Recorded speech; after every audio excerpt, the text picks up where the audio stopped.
Друзі, вітаю вас! В даному відео ми з вами розглянемо змішане з'єднання резисторів, тобто послідовно-паралельне з'єднання, яке представляє собою комбінацію послідовного з'єднання резисторів та паралельного з'єднання. І так, почнемо. Змішане з'єднання резисторів включає в себе два з'єднання резисторів одночасно, і послідовне, і паралельне. Також змішане з'єднання резисторів ще називають послідовно-паралельним з'єднанням. Або навпаки, паралельно-послідовним. Давайте спочатку покажемо конкретну схему для прикладу. Подивимося, як визначити розрахунковим шляхом еквівалентний опір такого з'єднання. А далі розглянемо, для чого треба розуміти послідовно-паралельне з'єднання резисторів. Покажемо, давайте наступну схему. Нехай у нас буде резистор R1 опором 1 кОм. Далі R2 резистор опором 12 кОм. R3 4,7 кОм. Далі покажемо R4. Хай буде 15 кОм. R5 10 кОм. Далі R6 30 кОм.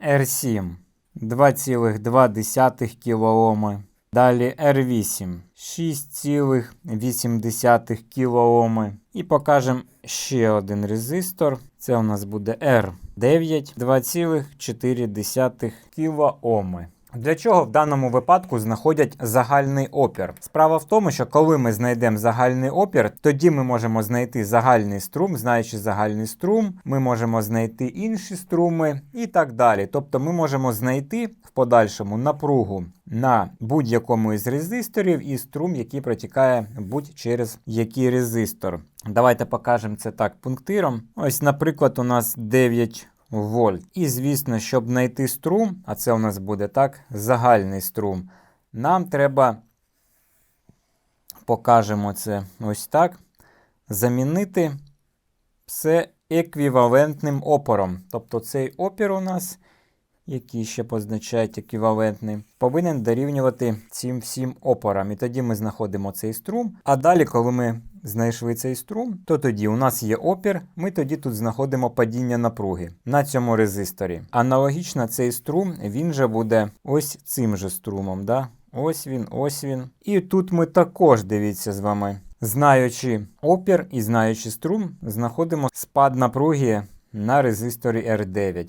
Знаючи тут спад напруги, да, на цьому резисторі, і знаючи напругу джерела живлення, ми тоді можемо так за другим законом Кіргофа знайти і напругу на резисторі R2. Знаючи напругу на резисторі R2 і знаючи опір резистора R2, ми тоді можемо знайти струм, який протікає через R2. І дивіться, знаючи цей струм, ось він буде, і цей струм, ми за першим законом Кіргофа можемо вже знайти ось цей струм. Знаючи тут струм, знаючи опір, ми можемо знайти напругу і так далі. Тобто в подальшому ми можемо знайти напругу на будь-якому резисторі і струм, який протікає через будь-який резистор. Тому важливо знайти спочатку еквівалентний опір. Яким чином ми будемо діяти в даній схемі? Це доволі проста схема, вони бувають більш складними, існують різні універсальні способи розрахунків електричних кіл. Але в рамках даних занять нам цього буде навіть більше, ніж достатньо. Бо в подальшому, коли ми будемо працювати з Arduino, з іншими платформами та мікроконтролерами,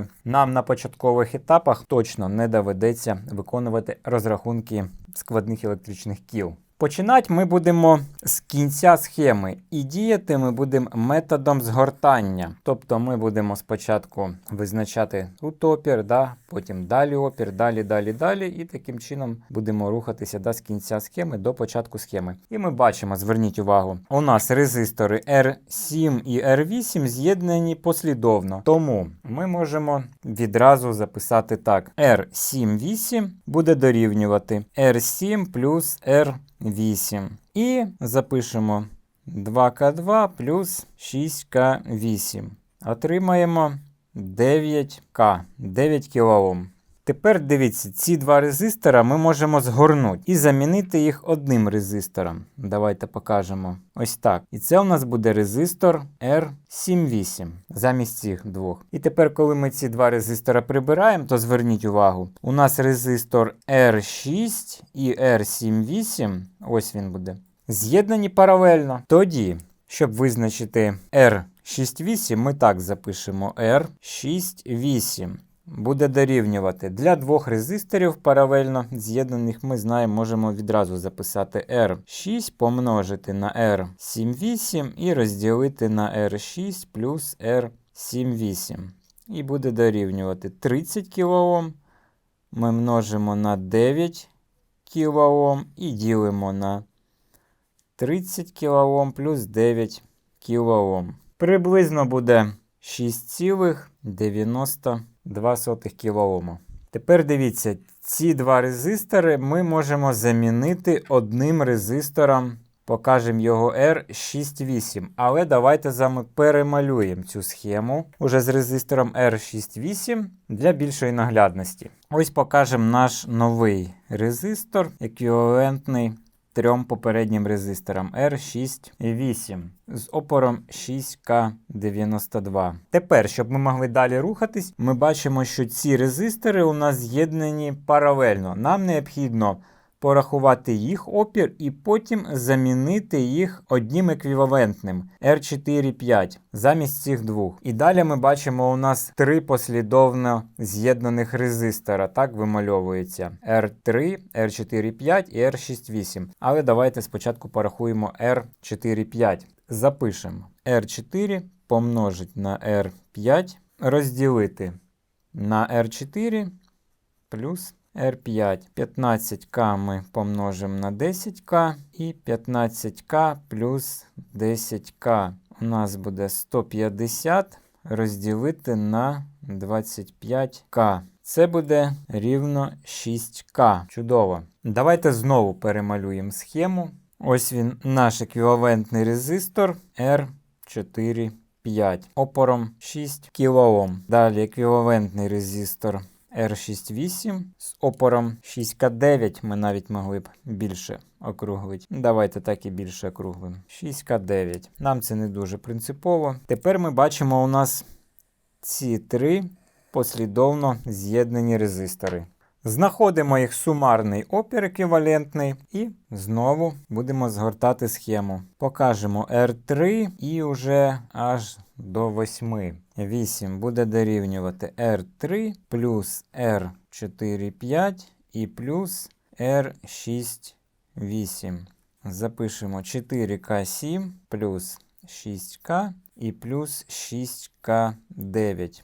Отримаємо 17К6. Тепер можемо рухатись далі. Знову перерисуємо ось цю схему. Тут у нас буде вже еквівалентний резистор R3, 8. І покажемо наш новий еквівалентний резистор R3,8 з опором 17К6. І тут ми, звісно, добре бачимо, що ці резистори R2 і R3,8 у нас з'єднані паралельно. Тому давайте знайдемо їх еквівалентний опір. R2,8 буде тоді дорівнювати R2. Ми множимо на R3,8, ділимо на R2 плюс R3,8.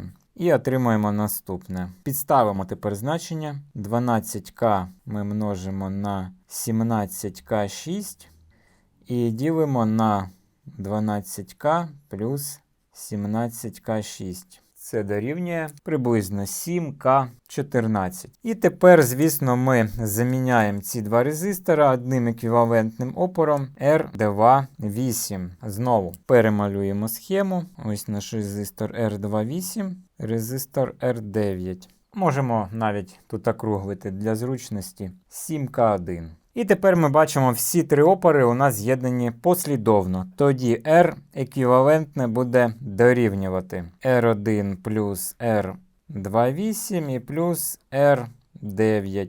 Підставляємо значення 1К плюс 7К1 і плюс 2К4. Отримуємо 10К5. Тобто у нас еквівалентний опір 10 кОм 500 Ом. Не дуже гарний запис, краще так записати. 10,5 кОм. Приблизно, да? Бо ми десь виконували округлення. Тепер дивіться, як ми можемо вчинити. Можемо зібрати відповідну схему. Візьмемо резистори 2К4, 4К7, Це, мабуть, 12 кОм, це 1, цей 15, цей 10, цей 2,2, цей 6,8 і цей 30 кОм. Краще, звісно, їх переміряти опір, але будемо вважати, що там все співпадає. Тоді давайте зберемо схему. Ось 1 кОм. Далі у нас буде, давайте тут поставимо 2К4, далі 12 кОм, далі 4К7. З цієї точки піде ось сюди. Далі резистор на 15 кОм паралельно з резистором 10 кОм. Давайте ось так зробимо.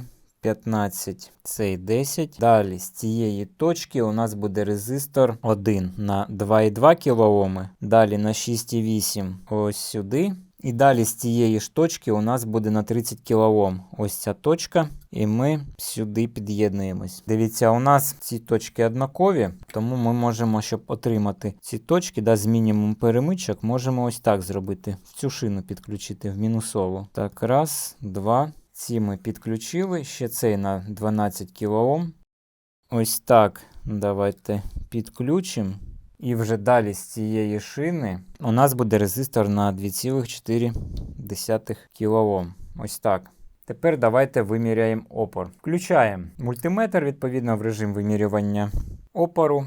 І вимірюємо в цих двох точках. І зверніть увагу, у нас дуже точно все вийшло. 10,46 кОм. А за нашими розрахунками вийшло 10,5. Да? Ну, враховуючи те, що ми виконували округлення, то у нас все чудово співпало. Для чого взагалі розглядати роботу таких послідовно паралельних схем? А справа в тому, що коли ми в подальшому будемо вивчати більш складні електричні схеми, у нас замість резисторів можуть бути катушки індуктивності, конденсатор і так далі. І, наприклад, для якогось конкретного моменту часу, навіть якщо у нас джерело живлення буде змінного струму, проте в якийсь конкретний час ми можемо умовно заморозити схему і виконати розрахунки для конкретного моменту часу, для конкретної схеми. І відповідно таким чином ми можемо дізнатися струми, напруги та інші параметри за необхідності електричної схеми. Ну, як ми бачимо, параметрів тут небагато. Да?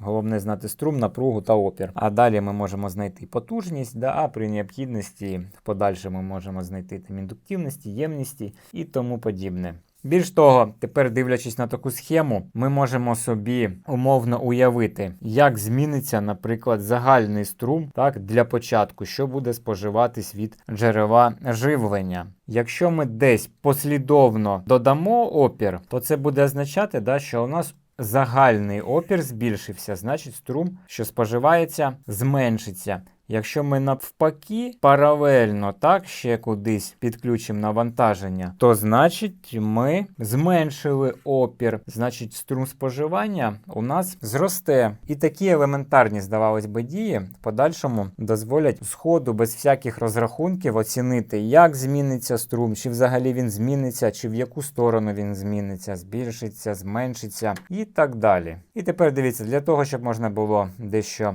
потренуватися в розрахунках ось таких елементарних електричних кіл, щоб перевірити себе, правильно ви виконуєте розрахунки чи ні. Ну, по-перше, да, можна зібрати аналогічну схему, як ми тільки що зробили, і перевірити потім еквівалентний опір за допомогою мультиметра. Проте, я думаю, буде більш зручним та наглядним, якщо скористуватися симуляторами електричних кіл. Ось, наприклад, таким EverySocket або будь-яким іншим. Цей симулятор не знаю, як зараз, але років 5 назад я його купував. Його вартість, правда, була десь $15, і я думав, що це на місяць чи ще на якийсь період. Проте ось виявилось, що вже більше, мабуть, 6 років він працює і працює. Але є багато інших онлайн таких симуляторів, є офлайн, також зручних. Це просто перше, що попалось під руку. Просто тут зручно, ось бачите, є омметр.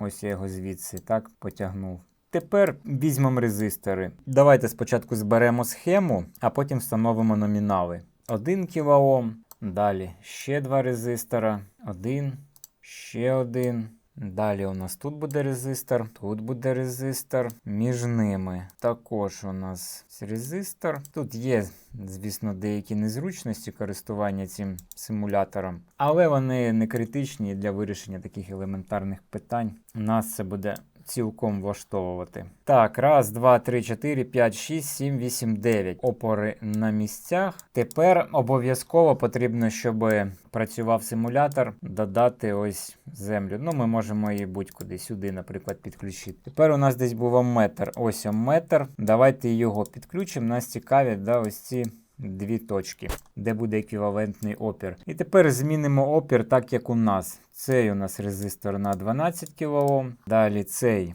на 2К4. Цей 4К7. Тут незручність полягає в тому, що ці провода, їх не можна рухати. От тільки елементи можна рухати і хочу вирівняти, щоб було більш красиво, а воно так не працює. Тоді виходить ось так, як виходить. Цей у нас 15 кОм. Цей 10. Цей 30. 2К2 і 6К8. Тепер запускаємо симулятор. І зверніть увагу. Вийшло 10,5 кОм, так як в наших розрахунках. Ну, воно так і буде співпадати, да? Бо у нас тут якби ідеальні значення опорів ми вказали. А тут у нас реальні значення опорів, і вони можуть відхилятись, так, дещо. Але в симуляторі також якби все буде ідеально. Ну, тобто без похибок будуть ці опори. Ну що ж, друзі, а на цьому ми закінчимо дане відео і до зустрічі в наступному відео.